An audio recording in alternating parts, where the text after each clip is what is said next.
before. Hello mga ka-TIP! Welcome to Transfer at General Mall. In this video, pinapakita po namin ang itsura ng aming store sa pang-araw-araw. Ano nga po ba ang sikreto? Consistency is the key. Ito ay ang laging pag-remind sa bawat isa na maglinis mula pagpasok hanggang pag-uwi at ang pag-organize lahat ng gamit, mga stocks at lahat ng mga equipment on their proper position. At dito po ay napapadali ang aming trabaho at pagpapanatili na malinis ang aming store kahit wala pa ang general cleaning day.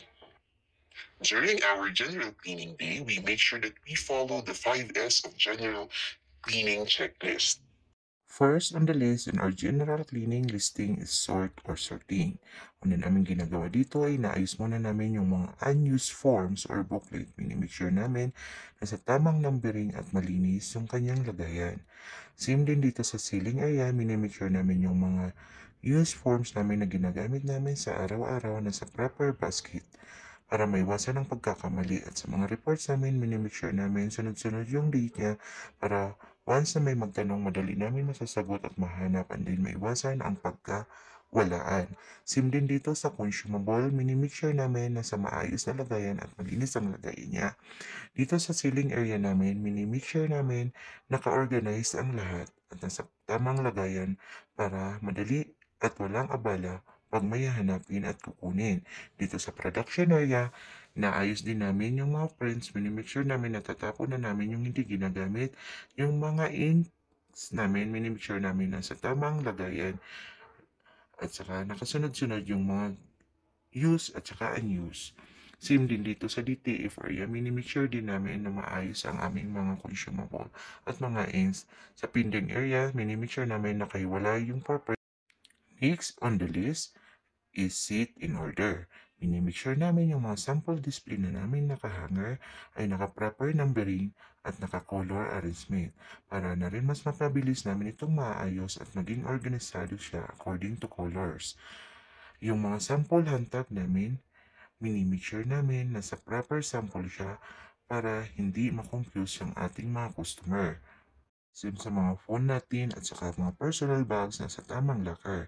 Sa mga tools naman natin, minimake sure natin na sa tamang lagayan.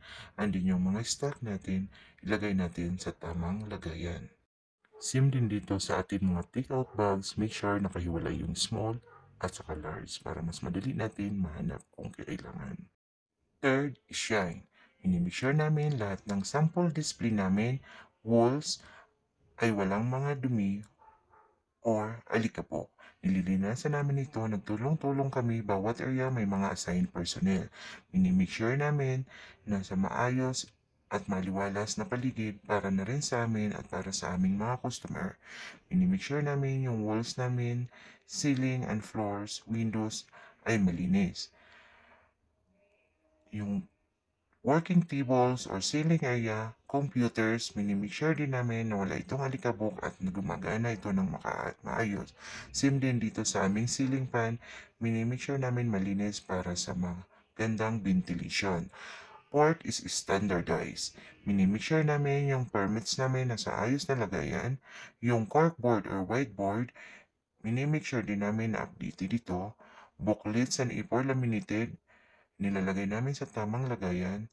Ini-ensure din namin yung CCTV namin are workings. Calling cards na may enough stocks kami.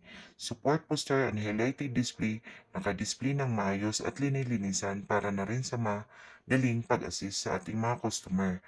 Minimake sure din namin dito sa labas ng store namin ay makintab at malinis para kaya-aya tingnan sa ating mga customer. Sa pagtulong-tulong namin, nagagawa namin ito ng mabilis at maayos. Pang-last ay sustain. Minimake sure namin na susustain namin ang aming gawain, walis, map, lahat ng kailangan gawin at lahat ng sulok, minimake sure namin na sa kaayusan ang lahat.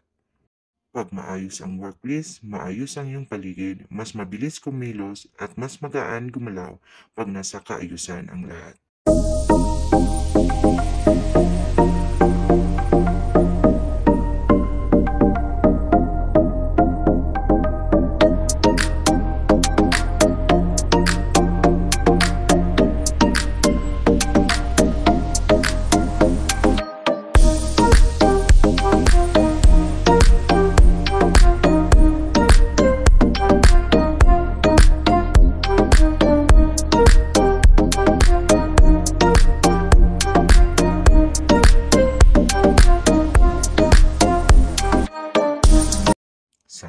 nagtulong-tulong, ito ang resulta.